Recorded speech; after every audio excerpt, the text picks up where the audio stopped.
Go 96.3. I am Barb Abney with the Go Local Spotlight, and I am joined by Laserbeak. Yeah. Mike McLawn. That's me. Cecil Otter. Hello. And Sims of Doomtree.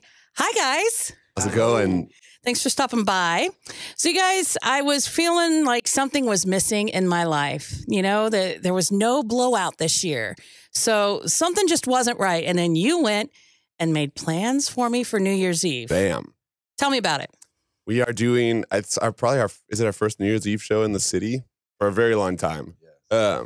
We're playing at International Market Square for the 12th annual Crystal Ball Party, which is, from the looks of it, like a ridiculous 5-story ultimate party with DJs and champagne and confetti and Doomtree. That's gonna be sweet. Yeah, so it's gonna be, you know, we've had this big long 2015 promoting the All Hands record and touring the world, and this is like the final exclamation point on that year before we just sleep in 2016. A little bit of rest coming up, due for a little of that. So tell me, how has the All Hands tour, like how has that been? How's your All Hands year been? Super fun. We did, you know, these little runs all across the country. We went to the UK and Europe over the summer. And everything has been really good. It's been really fun. I feel like there's been a steady climb. Shows are always bigger and better. Mm-hmm. And the gang's back at it on the road. Mike McLawn, how many new tattoos did you get this summer? This summer, I got one in Germany for sure. Taking it easy, just, you know, saving space on my eyelids. There's not a whole lot of space left on this guy. You're gonna have to gain some weight to get some more tattoos. Yes, that's definitely on my agenda too. In the neck area. That's a New Year's resolution. Just gain some weight. More tattoos. More skin. So what is, after you take a little bit of a break, what's coming up next? Solo records. Everyone's got records there, either finishing or mid-process. Okay. Whose will be first? It's going to depend on who's got the hottest bars. It's a race. What you meant to say? No. What I meant to say is it's just going to come down to who's done first. Yep. And then as far as how to release it, we'll kind of figure out all that stuff when we get there. Basically, we're not putting pressure on anyone. Just finish your project, make it amazing, and then we'll just kind of figure out how it'll come out. Kind of like recharge time right now, because when we do those crew album cycles, it's such a heavy, you know, full year that everyone just kind of steps away and dedicates to the crew. And so now I think it's nice with the holidays, everyone kind of gets to reconnect back home, and then hopefully starting next year, everyone just kind of goes into solo mode and bangs out what they've been working on. Actually has some time instead of these little, it's always so tough when you have, we're home for 3 days or blah, blah, blah. Like, it's tough to really get into the zone. So it'll be good. And hopefully we get to try some new ways of putting music out. Yeah. What do you mean?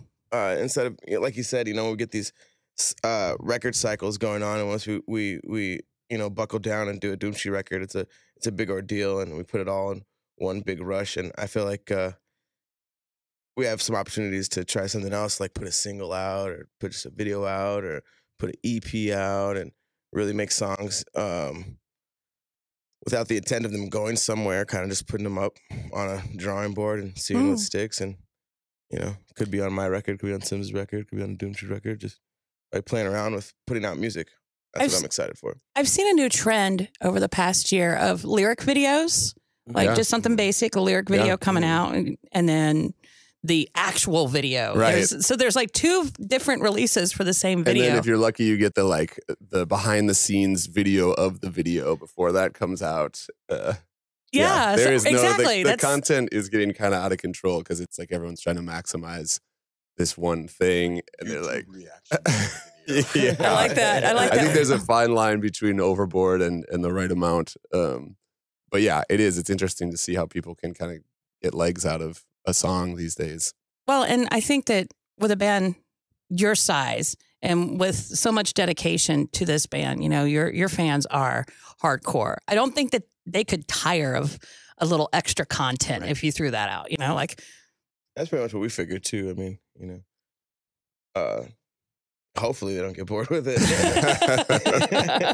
Please don't get bored. I'm the type of person that's always looking for content, you know, like I don't I don't want to see the stars of my favorite sitcom eating cereal every morning, but I'm always looking for something extra and something new.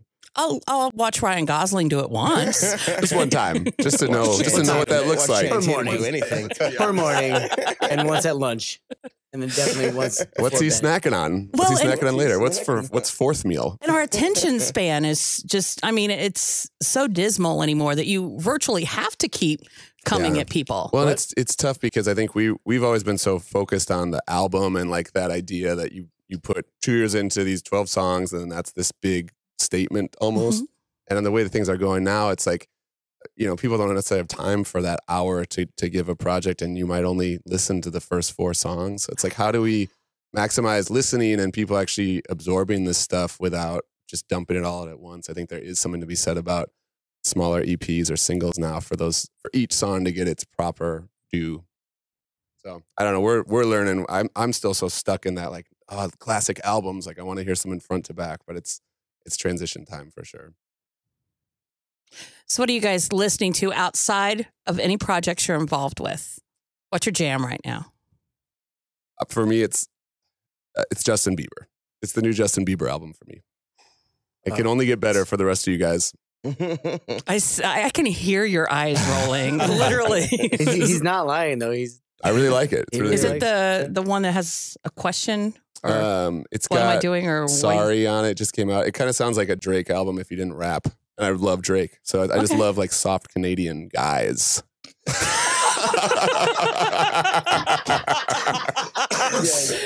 That one is the That's quote. an exclusive right there. Boom. That's exclusive. Yep. Maple syrup cologne. How about you guys? Let's keep talking. Keep talking about you. I don't want to stop that either. Don't top that. Don't stop that. Guys, Nope. what's your jam? Nope. Nobody's touching. What's the jam? Soft Canadians. Soft Canadian guys. Soft Mostly Canadian what I'm guys. into outside of. Arca put out some new songs that I'm really into. I like this George Fitzgerald record that came out. I've listened to it 100,000 times. John Hopkins is always my thing. What else am I listening to? Yeah, that Arca is crazy. I don't know, off the top of my head is always tough to. I know. Sorry. All good. In terms of rap music, I've been obsessed with anything that isn't American. Really? So, yeah, I've been listening to like French rap, Japanese rap. There's this guy named Ko, Kohh. I like his stuff a lot. You heard that dude Nekfeu? That French dude? Nekfeu. Nekfeu? He's crazy. Yeah, there's some good international rappers out there. It was actually funny when we were touring with Bluebird, who's a rapper from Fort Lauderdale, Florida, who has really been doing a lot in Europe for maybe 10 years. And he has a group in Japan as well. That's like, he's the American rapper and there's a Japanese rapper. And they were huge like 4 years ago. And he's like, yeah, we really declined this last year because there's so much Japanese rap now that kids can just get it. Like, and he was like, I was really big in Europe for a while. And then I've declined because there's amazing French rappers who are just, killing it, and German rappers, it's interesting to watch the world catch up and even progress beyond what America's been able to do in rap. Pretty cool. A lot of scenes definitely have had a long history as far as like UK and grime, as far as the French scene. For sure. Been rappers for a really long time. So soft Canadians, international rap. What are you feeling, Cecil?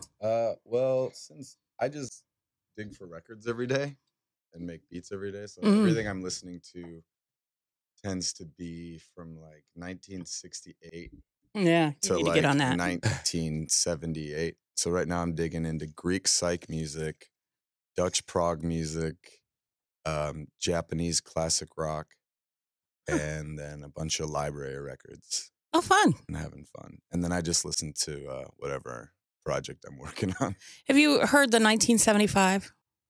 The band? Mhm. Yeah. Like it seems like they took Duran Duran and Bowie and just kind of went like this, and like they totally have this 80s sound about them. The first time I heard it, I'm like, did somebody remix Fame? Yeah. I'm like, oh no, this is a band. Nope. Okay. I don't know who produced that record, but it was, it's done really well. Mhm. Really well. Okay, so no blowout because we got New Year's Eve. Tell me a little about the zoo real quick. Are you going to redo that again next year? How successful was that? We're talking about it. It was very successful. I think we were you know, we knew we were going to call the blowout over after 10 years. And that was like, okay, we got all sorts of things we can try. And that was one of the things we wanted to try was this like all day outdoor, basically like mini festival thing, and bringing in more acts that weren't just Doomtree, whereas the blowout's been so focused on just us.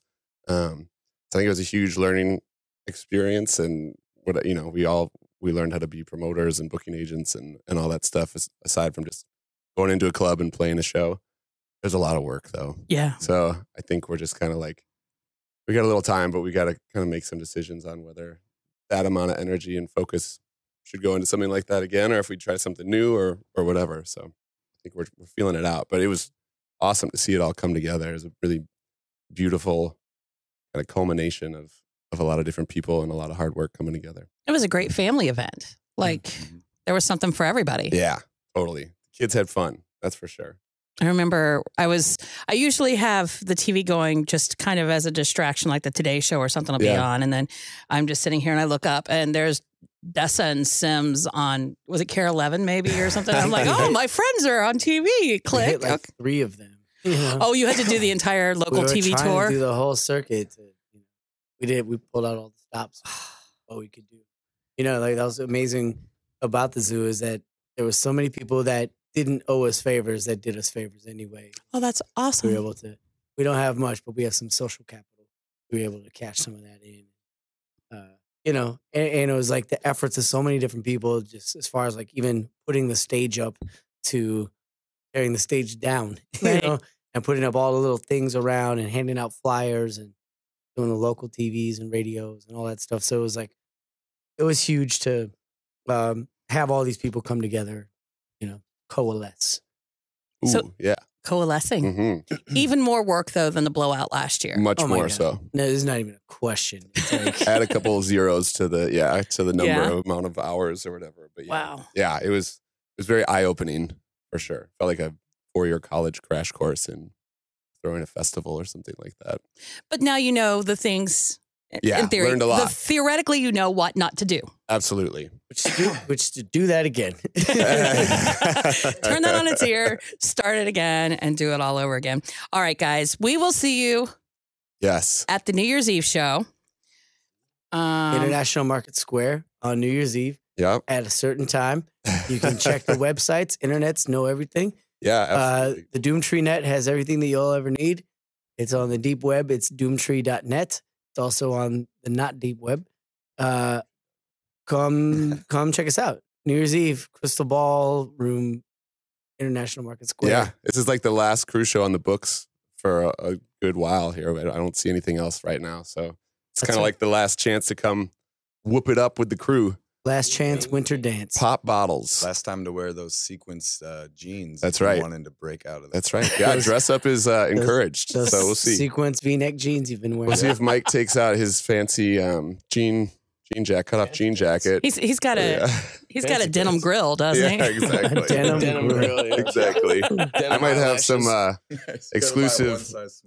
I got some exclusive Old Navy joints that I haven't taken out of the closet yet. That I might dust off for this one. No, that's ice. That's kind of buzz marketing, but no problem. I got the That's ice the off, high end.